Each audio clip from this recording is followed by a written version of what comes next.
बिस्मिल्लाहिर्रहमानिर्रहीम। अस्सलाम वालेकुम। मैं हूं जावेद अमजद। आप देख रहे हैं यूट्यूब चैनल जावेद अमजद।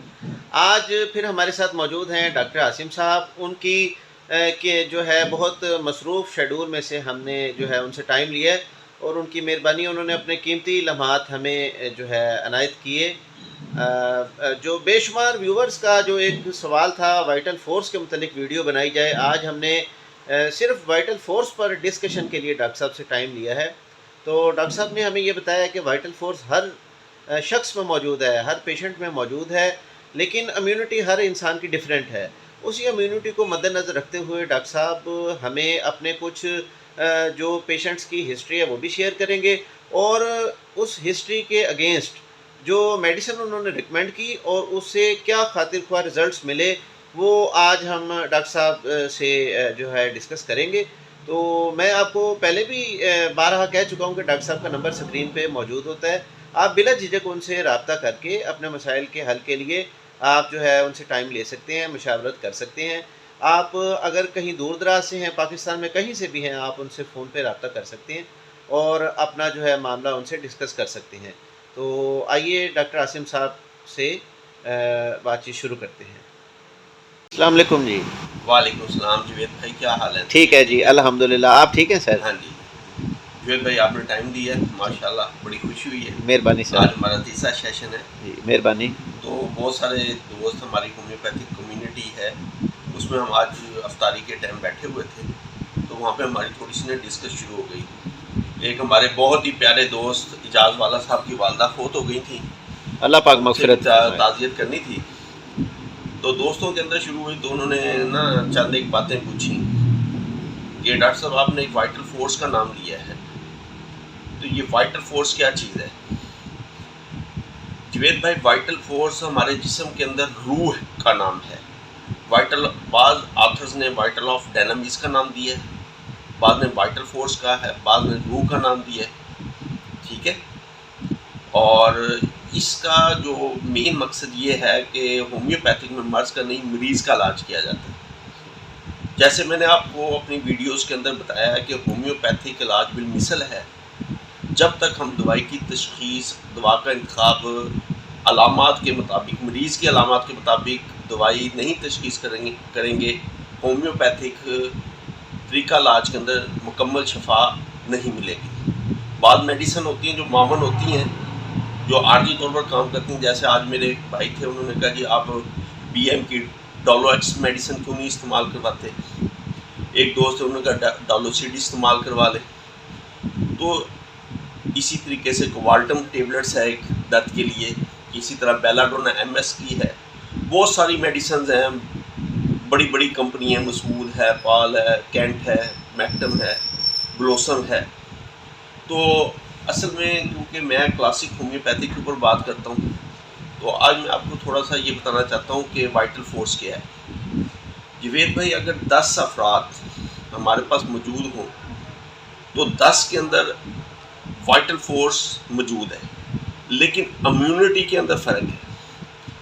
अब प्रैक्टिस के दौरान ये होता है कि बालों का 10 पेशेंट बैठे ना, हेडेक के पेशेंट आ गए, सर के दर्द के आ गए, तो सबकी अलामत मुख्तलिफ होंगी, उनके अंदर कमी बेशी जो होगी और अलामत होंगी वो तब्दील होंगी एक दूसरे से। मिसाल के तौर पर जैसे मैंने स्पाइजेलिया का बताया कि उसके मरीज़ का जो सर का दर्द होता है, ये बाईं आंख से शुरू होकर पीछे गुद्दी की तरफ चला जाता है, इसके लिए स्पाइजेलिया दवाई है। एक पेशेंट आता है, वो कहता है मेरी दाईं आंख से दर्द शुरू होकर पीछे गुद्दी की तरफ जाता है, तो हमारे होम्योपैथी के अंदर इसके लिए दवाई है सैगोनेरिया। एक पेशेंट आता है, वो कहता है जी मेरे सर में दर्द होता है माथे में, और इस कपड़ा बांधने से सुकून होता है, तो इसमें हमारी एक दवाई नेट्रोम्योर है, माथे के दर्द के लिए बहुत बेहतरीन है। अब एक पेशेंट आता है, वो कहता है कि जी मेरे आँखों के अंदर दर्द रहता है, जब मैं इसको इस तरीके से दबाता हूँ तो मुझे कुछ सुकून होता है, अदरवाइज वो दर्द रहता है। तो इसके लिए मैंने अपनी प्रैक्टिस में रूटा का बहुत अच्छा रिजल्ट लिया। एक पेशेंट है जिसकी सर की चोटी में दर्द होता है, जिस तरह मैंने आपको बताया ग्लूनाइन दवाई है, लेकिन बाद औक़ात ग्लूनाइन अगर काम ना करे तो हुस्निया बारबेटा इसकी बेहतरीन दवाई है। तो इस हवाले से ना एक पेशेंट की हिस्ट्री मेरे ज़हन के अंदर आई, वो मैं आपके साथ जवेद भाई शेयर करना चाहता हूँ। ये एक नायाब केस था मेरे लिए ना प्रैक्टिस के दौरान। मेरे बहुत ही अजीज़ भाई हैं, उनकी बड़ी सिस्टर थी, उनको ये तकलीफ़ थी। अरसा दराज से वो मुख्तलिफ़ मेडिसिन इस्तेमाल कर रही थी। एलोपैथिक, तिब्बे यूनानी से ताल्लुक़ यानी आयुर्वेदिक दवाइयाँ हैं, वो इस्तेमाल कर रही थी। मैंने भी उनको जो है अलामात के मुताबिक दवाई देना शुरू की, लेकिन मुझे कई दफ़ा मेडिसिन देने के बाद ना मामून रिज़ल्ट मिलता था। कोई पेन किलर दवाई साथ देने से या कोई सिंगल रेमेडीज़ में कोई दवाई दे दी तो उससे 2-4 दिन 5 दिन उसको फाका रहना, दोबारा तकलीफ नहीं। एक दिन मैं उनकी ना हिस्ट्री ले रहा था तो मेरे ज़हन के अंदर ये बात आई कि क्यों ना आज मैं मुकम्मल तौर पर इनकी जो से केस टेकिंग लूँ। मैंने उनसे सवाल जवाब शुरू किए, बहुत सारे सवाल किए। बापर्दा खातून थी, अब मैं उन्हें ये भी नहीं कह सकता था कि पर्दा आप साइड पे करें, लेकिन आखिर मुझे जब समझ ना आई, और क्योंकि सवालात इस किस्म के थे फीमेल्स के साथ जो कि फीमेल्स बीमारियों से रिलेटेड थे, तो मुझे ना उनसे ना सवाल पूछने में भी हेजिटेशन थी। लेकिन अब दवाइयाँ जो हैं कई मेरे दिमाग के अंदर जो है ना वो गश्त कर रही थी कि मैं कोई ना कोई दवाई सेलेक्ट करूँ। आखिर मैंने अपनी बहन को कहा कि बहन, अगर आप माइंड ना करें ना तो मुझे आप अपने दांत चेक करवाएं। अब ये जुवेद भाई, होम्योपैथिक के अंदर जो दवाई की तशखीस है ना, ये बहुत ज़रूरी है। जब तक हम होम्योपैथिक की दवाई की तशखीस बिलमिसल नहीं करेंगे, हम पेशेंट को मुकम्मल शफा तक नहीं पहुंचा सकते। मुकम्मल डायग्नोज मुमकिन नहीं है। अब जो है फीमेल्स के जब मैंने दांत देखे ना, तो सबसे पहले तो ये कि 4 दाढ़ें, ऊपर वाली नीचे वाली सारी स्याह हुई थी। जब मैंने उनके दांतों को जो है ना होंठ से नीचे देखा तो मांसखोरा लगा हुआ था, जबकि मैंने ऊपर वाली साइड पे जो है ना गोश्त को ऊपर करके चेक किया तो ऊपर वाले मसूड़ों के ऊपर दाने बने हुए थे पस के। ओहो, जब मैंने ये देखा ना तो 4 दवाइयाँ मेरे ज़हन के अंदर आई। एक तो स्टेफिसाइगेरिया की मेन अलामत है दांतों का स्याह होना, दूसरा दांतों का मांसखोरा रहना, मुंह से स्मेल आना और राल का मुंह के अंदर से टपकते रहना, ये मर्क्यूरिक साल की अलामत थी।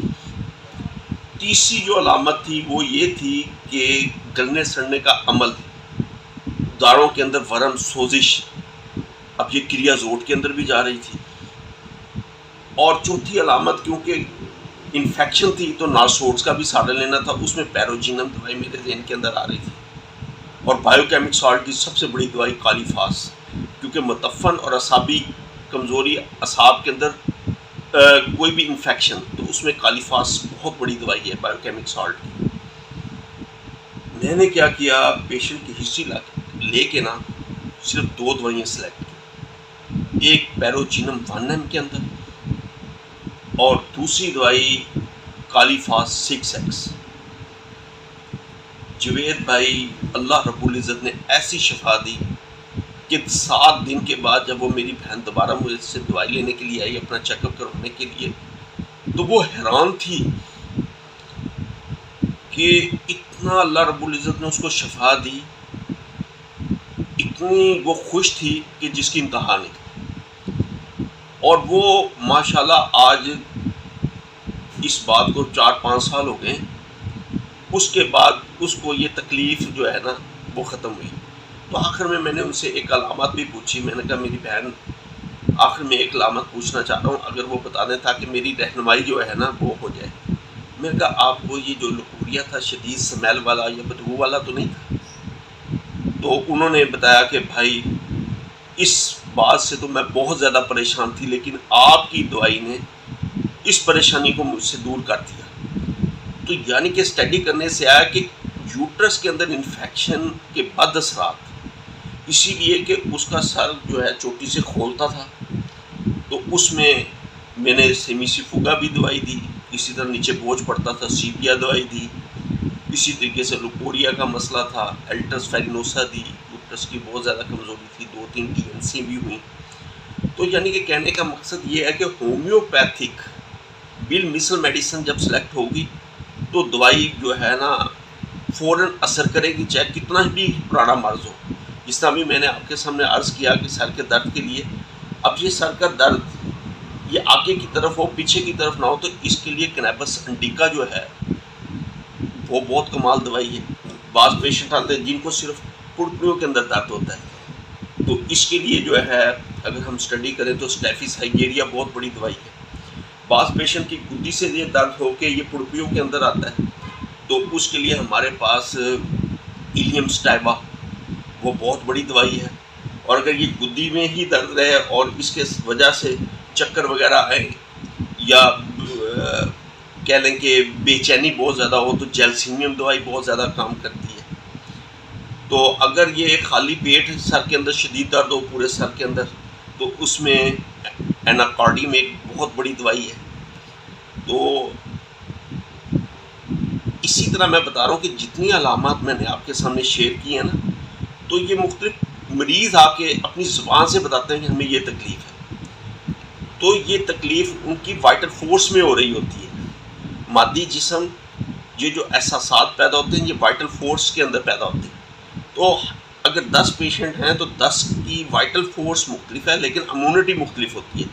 तो वाइटल फोर्स ये हमारे जिस्म के अंदर रूह है, और होम्योपैथी के अंदर जो है रूह का इलाज किया जाता है, मरीज़ का इलाज किया जाता है, मर्ज़ का नहीं। लेकिन मर्ज़ जो है मरीज़ को तशख़ीस करने में बहुत मामूल साबित होती है। मिसाल के तौर पे अब गुर्दा है, अब गुर्दे का दर्द अल्ट्रासाउंड में हमें पता लग गया, तो ये एक बहुत बड़ी अलामत है मर्ज़ की। लेकिन 5 या 6 पेशेंट्स हैं, गुर्दे के पेशेंट्स हैं, राइट साइड के गुर्दे के अंदर पथरी है, लेकिन 5-6 पेशेंट की मुख्तलिफ मेडिसिन होगी। तो ये आज जो है ना आपके सामने एक मैंने केस भी शेयर किया है और वाइटल फोर्स के मतलब बताया है। तो अब मैं दुआ करता हूँ कि अल्लाह ताला जो है होम्योपैथ डॉक्टर्स को होम्योपैथिक की बका के लिए काम करने की मज़ीद तौफ़ीक दे, और अल्लाह ताला मुझसे भी जो है होम्योपैथिक की सरबलंदी के लिए काम दे। अस्सलाम वालेकुम।